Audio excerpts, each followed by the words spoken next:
Episode 33। साजिशों की नफरत कैसे बनेगी दो दिलों की मोहब्बत। राधिका की बात सुनकर सेनापति मृगभानु बोला, हमें तो विश्वास नहीं हो रहा कि जिस स्त्री की हम पूजा करते थे एक दिन उसको इस स्वरूप में देखेंगे। क्या हो गया है आपको गजमाता? राधिका सेनापति को गुस्से से चुप करवाते हुए बोली, बस गजमाता, गजमाता, दिमाग दराब करके रखा है तुम लोगों ने मेरा। क्या करती मैं? तुमने और तुम्हारे इस सरदार भीमा ने कोई रास्ता नहीं छोड़ा था हमारे समक्ष। ये तुम्हारा चिपकू आशिक की तरह गले की घंटी बन गया था हमारे लिए। इसलिए हम इस गले की घंटी को हमेशा के लिए शांत कर देना चाहते थे। सरदार भीमा के सब्र का बांध अब टूटने लगा था। वो अब राधिका को एक पल भी अपने सामने बर्दाश्त नहीं कर पा रहा था। भीमा गुस्से से बोला, गले की घंटी, अब तक हमने तुम्हें अपनी रुद्रप्रिया समझ तुम्हें प्रेम और सम्मान दिया, परंतु अब तुम्हारी यह गले की घंटी को हम कैसे तुम्हारी फांसी का फंदा बनाते हैं देखना, तुम श्वास भी लेने को तराश जाओगी। प्रेम नहीं है ना तुम्हें हमसे, जाओ आजाद किया हमने तुम्हें इस प्रेम के पावन बंधन से। वक्त के साथ शादियां बदल जाती है, परंतु सदियों के परे जाकर भविष्य में लोगों के चेहरे फरेब से ढके होंगे, ऐसे भविष्य की हमने कल्पना भी नहीं की थी। घिन आती है हमें तुम्हारे इस फरेबी चेहरे से। ले जाओ इस स्त्री को हमारी नजरों से दूर, इस सदी से दूर, जहां से लौटकर यह फिर कभी ना आ सके। सेनापति मृगभानु से आश्चर्य से पूछा, सदी के परे अर्थात सरदार, ऐसा कैसे संभव है? इस पर सरदार भीमा बोला, संभव है सेनापति जी। वर्षों पहले जिस मायावी कालिंदी गुफा को हमने खोजा था वो कोई आम गुफा नहीं थी। वो गुफा समयसादियों को जोड़ने वाला एक मार्ग है।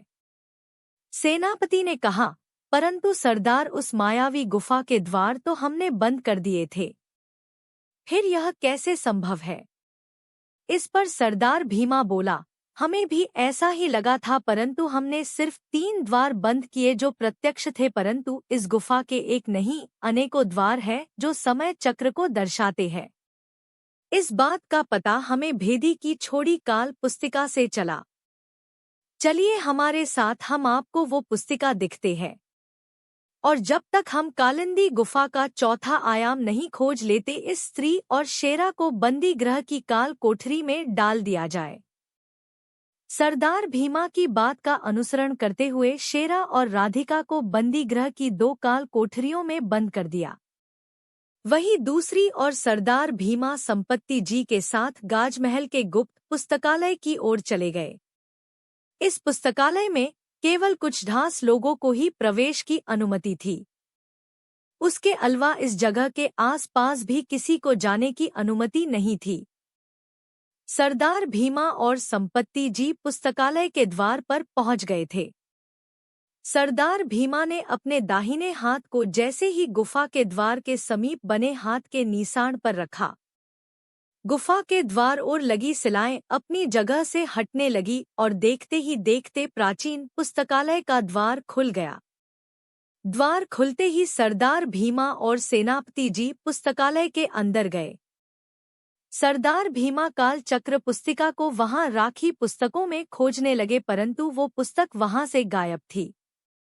इस पर सरदार भीमा चिंतित स्वर में बोले, यह नहीं हो सकता, हमने उस काल पुस्तिका को यही रखा था। वो पुस्तक अपने स्थान से इस प्रकार कहाँ गायब हो गई? सेनापति जी बोले, हो सकता है सरदार अपने उस पुस्तिका को किसी अन्य स्थान पर रख दिया हो। सरदार भीमा ने कहा, नहीं सेनापति जी, हमें अच्छे से स्मरण है, हमने उस पुस्तिका को बड़े ही ध्यानपूर्वक इसी स्थान पर रखा था और उसके बगल में अभिमंत्रित शापित लाल किताब राखी थी। तभी सरदार भीमा ने वहां राखी पुस्तकों को हटाते हुए कहा, अनर्थ, लाल किताब का अभिमंत्रित धागा खंडित है। कोई तो है जो हमारे अलावा इस परंचित पुस्तकालय में अवैध तरीके से घुसा है। सेनापति जी बोले, परंतु यह कैसे संभव है सरदार?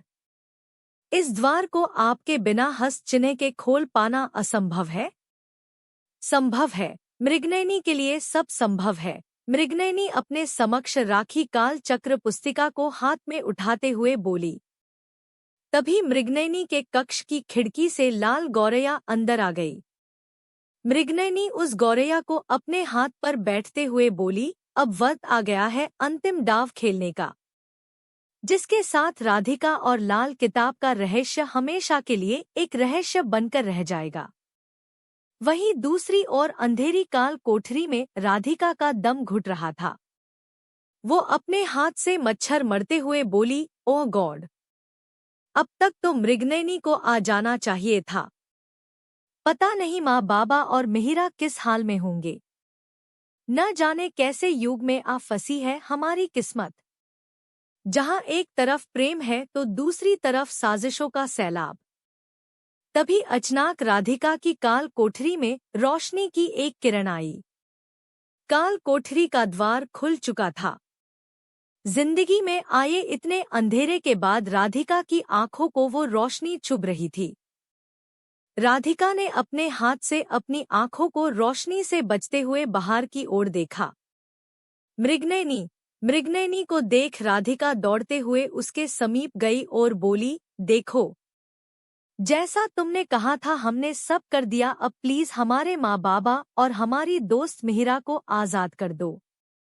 मृगनयनी अपने कंधे पर बैठी लाल गौरैया को उड़ाते हुए एक शैतानी मुस्कुराहट के साथ बोली, आजाद ही तो करने आए हैं तुम्हें और तुम्हारे माँ बाबा को, हमेशा हमेशा के लिए। मृगनयनी की आंखों में एक नई साजिश झलक रही थी। मृगनयनी अपनी मायावी शक्तियों से राधिका को लेकर कालिंदी की गुफा के समक्ष पहुंची। राधिका अपने माँ बाबा और मिहिरा को देख भावुक हो गई और दौड़कर उनके करीब गई। विद्या देवी ने राधिका को अपने गले से लगा लिया। वो सब लोग एक भावुक पल में डूब गए। तभी मृगनयनी बोली, ए लड़की, अब बस कर अपना यह तमाशा। बचा हुआ प्रेम अपनी सदी लौटने के पश्चात दिखाना एक दूसरे पर। और उसके पश्चात मृगनयनी काल चक्र पुस्तिका में बने एक नक्शे को गौर से देखते हुए बोली, गुफा के दक्षिण में है वो मार्ग। यह मार्ग कुछ ही क्षण बाद बंद हो जाएगा और फिर अगले 4 पहर के बाद ही खुलेगा। शीघ्र करो। राधिका अपने माँ बाबा के साथ कालिंदी गुफा के दक्षिण छोर पर पहुंच गई। कुछ ही क्षण बाद समय का द्वार खुल चुका था। वहीं दूसरी और मृगनयनी शैतानी मुस्कुराहट के साथ बोली, इसे कहते हैं एक तीर 2 निशाने। सांप भी मर गया और लाठी भी सलामत रही। इस समय द्वार में प्रवेश करते ही तुम भीमा की जिंदगी से ही नहीं, अपने अस्तित्व को भी हमेशा हमेशा के लिए खो दोगी। जिस समय द्वार में हमने तुम्हें भेजा है वहां से तुम कभी अपनी सदी नहीं लौट पाओगी। समय के चक्र में फंसकर रह जाएगा तुम्हारा अस्तित्व। भीमा और राधिका का प्यार कैसे करेगा साजिशों का यह दरिया पार? जानने के लिए पढ़े आगे। एपिसोड 34। अंत तो हुआ है सरदार, तुम्हारे प्रेम के अस्तित्व का, लाल किताब के श्राप का नहीं। अस्तित्व का लाल किताब के श्राप का नहीं। सरदार भीमा और सेनापति जी शीघ्र प्राचीन पुस्तकालय से निकल बंदी गृह की तरफ तेज कदमों से जाने लगे। सरदार भीमा राधिका और शेरा को काल कोठरी में ना पाकर गुस्से से अपने हाथ की मुट्ठी भींचते हुए बोला, हमारा संदेह सही था। छल पर छल, राधिका, इस बार हम तुम्हें गजकेशरी को आघात नहीं करने देंगे। तुम्हारे इस विश्वासघात का दंड हम तुम्हें अवश्य देंगे। सेनापति जी फौरन कालिंदी गुफा की ओर प्रस्थान करिए। लाल किताब और वो स्त्री भविष्य में नहीं जानी चाहिए। अगर ऐसा हुआ तो अनर्थ हो जाएगा। अतीत सदा के लिए भविष्य का गुलाम हो जाएगा। वहीं दूसरी ओर समय का द्वार खुल चुका था। द्वार खुलते ही मिहिरा तेज कदमों से अंदर की ओर जाने लगी। तभी राधिका ने उसका हाथ पकड़ उसे रोक लिया। मिहिर हैरानी से बोली, राधिका, चलो देखो, हमारी सदी लौटने के मार्ग खुल गया है। राधिका बोली, नहीं, मुझे कुछ ठीक नहीं लग रहा। इस पर मिहिर बोली, राधिका, अब इमोशनल सेंटी हीरोइन की तरह यह मत कहना कि तुझे उस सरदर भीमा से प्यार हो गया है। देख, हमारे पास वक्त बहुत कम है। यह सब छोड़ और चल, इससे पहले कि यह द्वार बंद हो जाए। विद्या देवी जी बोली, हाँ बेटा, मिहिरा बिल्कुल ठीक कह रही है। तभी राधिका ने अपने पास पड़ा एक बड़ा सा पत्थर उठाया और उसे समय द्वार में फेंक दिया। जैसे ही वो पत्थर समय द्वार के अंदर गया, एक भयानक विस्फोट ने उसके टुकड़े टुकड़े कर दिए। यह देख उन लोगों की आंखें फटी की फटी रह गई। राधिका बोली, अब समझ आया हम आप लोगों से क्यों मना कर रहे थे। जब हम ऋत्विक के साथ इस सदी में आए थे तो हमने इस गुफा के अंदर 7 स्तंभ देखे थे, परंतु इस द्वार के अंदर केवल 6 स्तंभ है और 7वां स्तंभ टूटा हुआ है। मिहिरा गहरी सांस लेते हुए बोली, थैंक गॉड, बच गए, वरना आज तो डेथ ही हो जानी थी यार। उस शातिर चुड़ैल ने तो हमें मारने का पूरा पूरा जाल बिछाया था। तभी मिस्टर वर्मा को कुछ सैनिकों उनकी ओर आते दिखाई दिए। लगता है वो सैनिक हमारी ओर ही आ रहे हैं। हमें उनसे मदद मांगनी चाहिए। राधिका मिस्टर वर्मा को रोकते हुए बोली, रुको बाबा, हम उनसे मदद नहीं ले सकते। आप लोग चलिए हमारे साथ यहाँ से। राधिका मिस्टर वर्मा को रोकते हुए बोली, रुको बाबा, हम उनसे मदद नहीं ले सकते। आप लोग चलिए हमारे साथ यहाँ से। राधिका अपने माँ बाबा और मिहिरा के साथ एक गुप्त स्थान पर जाकर छिप गई। कुछ क्षण बाद सरदार भीमा गुफा के समीप पहुंचा, परंतु तब तक समय द्वार बंद हो चुका था। सेनापति जी समय द्वार को बंद होते हुए देख बोले, सरदार, लगता है हमें पहुंचने में विलंब हो गया। सरदार भीमा गुस्से से बोला, तोड़ दो इस मायावी गुफा को, ताकि फिर कभी कोई उस सदी के पार से हमारे अतीत को मैला करने यहाँ न आ सके। सरदार भीमा गुस्से से बोला, तोड़ दो इस मायावी गुफा को, ताकि फिर कभी कोई उस सदी के पार से हमारे अतीत को मैला करने यहाँ न आ सके। सरदार भीमा के आदेश पर सैनिकों ने उस मायावी कालिंदी गुफा को तोड़ना शुरू कर दिया। झाड़ियों के पीछे से छुपे हुए मिहिरा यह सब देखते हुए बोली, ओह नो, कान्हा जी, यह क्या कर रहा है यह सरदार? अगर यह गुफा नष्ट हो गई तो हम कभी अपनी सदी नहीं लौट पाएंगे। हमें इसे रोकना होगा। इस पर राधिका मिहिरा का हाथ पकड़ उसे अपनी ओर खींचते हुए बोली, ओए मेरी ओवीन ऑफ झांसी। उस सरदार की आंखें देखे गुस्से के अंगार बरस रहे हैं। इस सरदार की नफरत से मरने से बेहतर है कि हम अतीत में रहकर अतीत ही बन जाए। तभी अचानक एक कालिंदी गुफा में एक भयानक विस्फोट हुआ। यह विस्फोट इतना भयानक था कि आसपास की धरती कांप उठी और फिर अचानक वो मायावी गुफा वहां से गायब हो गई, मानो उसका कभी वहां अस्तित्व ही नहीं था। यह देख सब लोग हैरान थे। सेनापति जी बोले, यह सब उस लाल किताब के श्राप से हुआ है। वो लोग भी इसमें बच नहीं पाए होंगे। सरदार भीमा का हृदय घबरा गया था। वो यह जानते थे कि इस विस्फोट के बाद रुद्रप्रिया का अस्तित्व इस ब्रह्मांड से खत्म हो चुका है, परंतु वो अपने हृदय की पीड़ा को छुपाते हुए कठोर वाणी में बोले, जो भी हुआ अच्छा हुआ। लाल किताब के श्राप और उस विश्वासघाती बहरूपिया स्त्री दोनों से गजकेशरी का सामना अब कभी नहीं होगा। वहीं मृगनयनी भी दूर से सब देख रही थी। उसकी आंखों में शैतानी वुशी की चमक थी। वो मन ही मन बोली, अंत तो हुआ है सरदार, तुम्हारे प्रेम के अस्तित्व का, लाल किताब के श्राप का नहीं। वहीं मृगनयनी भी दूर से सब देख रही थी। उसकी आंखों में शैतानी वुशी की चमक थी। वो मन ही मन बोली, अंत तो हुआ है सरदार, तुम्हारे प्रेम के अस्तित्व का, लाल किताब के श्राप का नहीं। उसके बाद सरदार भीमा संपत्ति, मृगभानु और सैनिकों के साथ वापस गाजमहल की ओर लौट गए। राधिका अपने माँ बाबा और मिहिरा के साथ कुलदेवी के प्राचीन में जाकर पनाह ले ली। वहां पहुंचकर राधिका बोली, अभी के लिए हमें यहीं रुकना होगा। यह गजकेश्री की सबसे सुरक्षित जगह है। यहाँ हम सुरक्षित हैं। विद्या देवी ने कुलदेवी के सामने दीपक जलाया और बोली, हे माँ, यह किस मुसीबत में डाल दिया है अपने हमारे परिवार को। राधिका विद्या देवी के पास गई और बोली, माँ, फिक्र मत करिए, आप ही तो कहती है ईश्वर अच्छे लोगों के साथ कभी कुछ बुरा नहीं करते। यकीन रखिए, नियति अब हमें इतनी दूर लाई है तो उसका कोई मकसद तो जरूर होगा, परंतु हमें यह समझ नहीं आ रहा आप लोग यहाँ कैसे पहुँचे। विद्या देवी ने बताना शुरू किया, उस दिन बहुत तेज बारिश आई थी। आसमान से बिजलियां कड़क रही थी। मैं और तुम्हारे बाबा कमरे में सो रहे थे। फ्लैशबैक। एजी, लगता है कोई बड़ा तूफान आने वाला है। घर की खिड़कियां भी खुली है, मैं जरा बंद करके आई।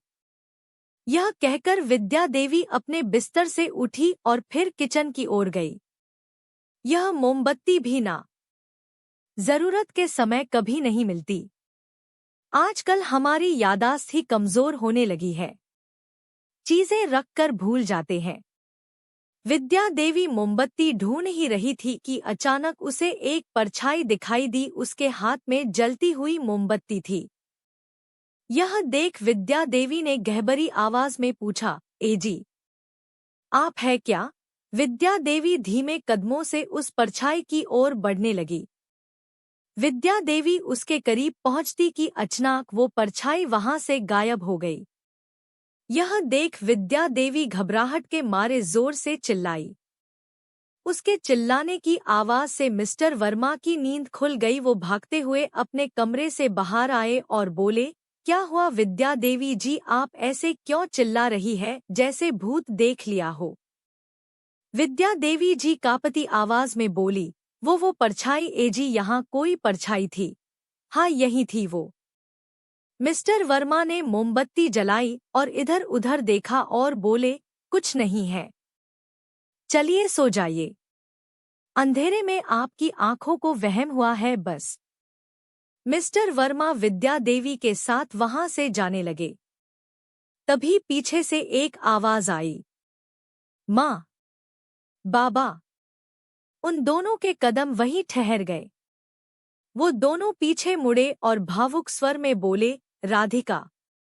विद्या देवी भावुक होते हुए उस परछाई को गले लगाने दौड़ पड़ी, मेरी राधिका। परंतु फिर के बार वो परछाई वहां से गायब हो गई। विद्या देवी जी बोली, एजी, अपने सुना ना, हमारी बेटी राधिका की आवाज। मिस्टर वर्मा लड़खड़ाती आवाज में बोले, हाँ, हमारी राधिका की ही आवाज थी यह। राधिका बेटा, कहाँ हो तुम बेटा? तभी अचानक उनके घर का मेन गेट बजने लगा। मिस्टर वर्मा ने हैरानी से विद्या देवी की ओर देखा और बोले, इस वक्त कौन होगा? आप यहीं रुकिए, मैं देखता हूँ। मिस्टर वर्मा ने मेन खोला और बाहर देखते हुए बोले, कौन है वहां? अंधेरे में कुछ भी साफ नहीं दिख रहा था। तभी अचानक आसमान के कड़कती बिजली की रोशनी में उन्हें एक बड़ी सी लाल गौरैया दिखाई पड़ी। उसके मुख में एक पत्ता था। उस पत्ते को मिस्टर वर्मा के पास गिरा, वो वहां से जाने लगी। मिस्टर वर्मा ने वो पत्ता उठाया। उसमें जो लिखा था उसे देख वो परेशान हो गए। आखिर ऐसा क्या लिखा था उस पत्ते में जो खींच लाया राधिका के माँ बाबा को सदियों पार? जानने के लिए पढ़े आगे।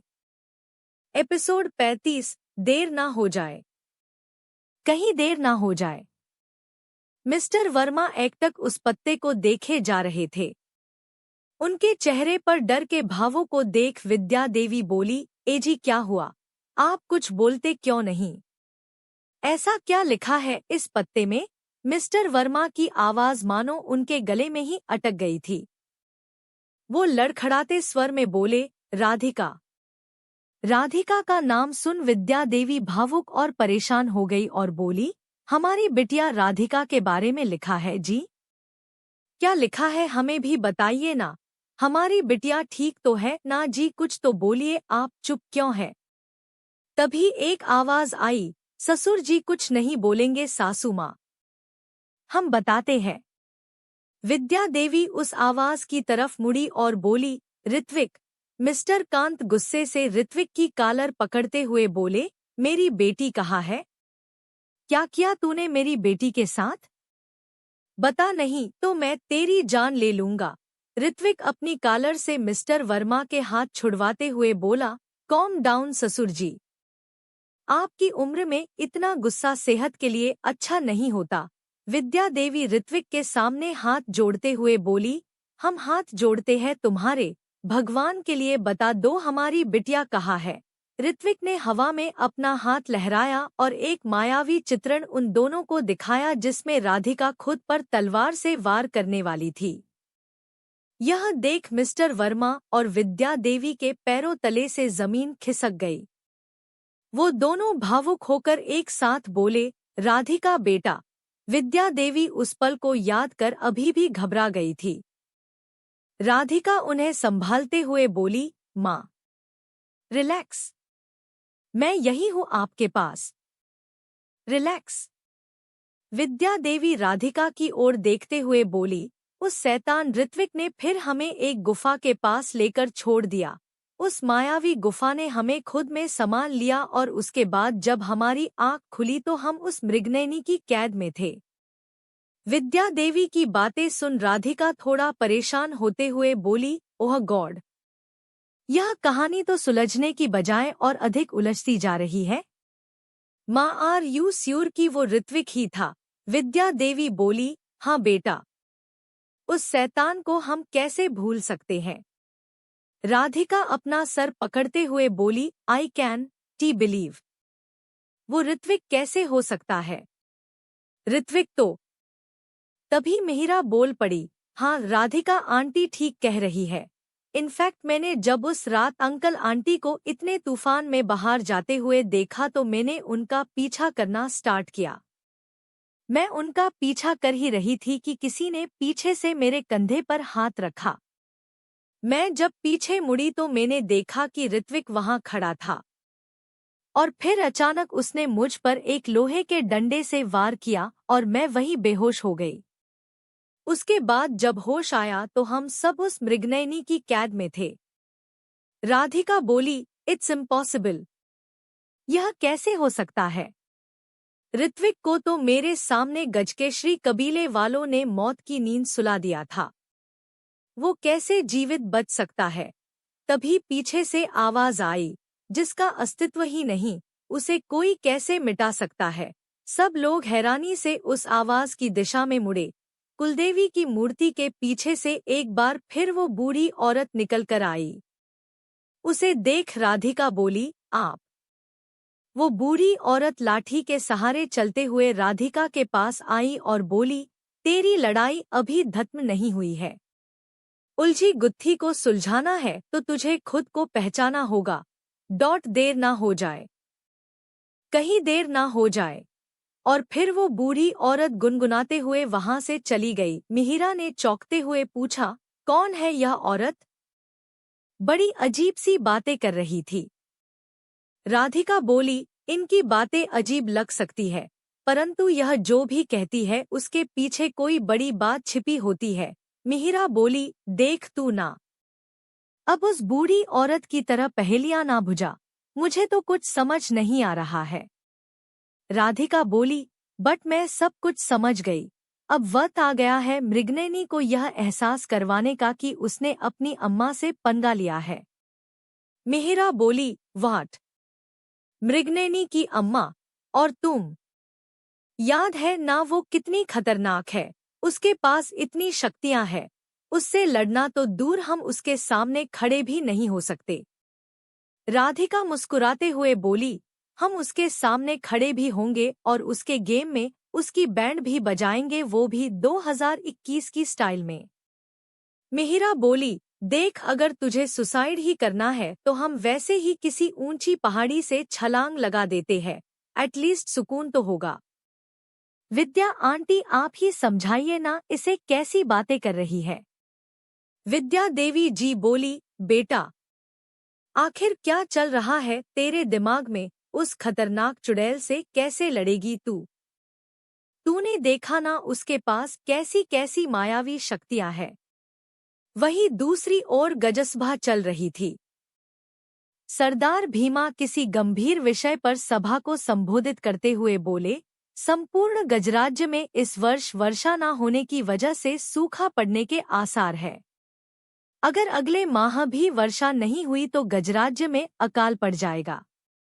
तभी अचानक गजदरबार पर लाल गौरैयों के एक झुंड ने आक्रमण कर दिया। सभा में लाल गौरैयों के आक्रमण से सभा में अफरा तफरी मच गई। सरदार भीमा अपनी तलवार से वार करते हुए बोले, इतने सारे लाल गौरैया, वो भी एक साथ? सेनापति जी बोले, सरदार इनकी तादाद तो बढ़ती ही जा रही है। वहीं दूसरी ओर मृगनयनी मायावी दर्पण में सब देख रही थी। उसके मुख पर एक शैतानी स्माइल थी। तभी एक शख्स वहां दाखिल हुआ। उसकी आहट से उसे पहचानते हुए मृगनयनी बोली, आ गए तुम? आओ और देखो तबाही का यह खुशनुमा मंजर। मृगनयनी के पास आया और उसके चरण स्पर्श करते हुए बोला, आपने बुलाया तो मुझे तो आना ही था। आई श्री, क्या राधिका कर पाएगी मृगनयनी का सामना? आखिर कौन है यह अनजान शख्स और क्या रिश्ता है इसका मृगनयनी है? जानने के लिए पढ़े आगे।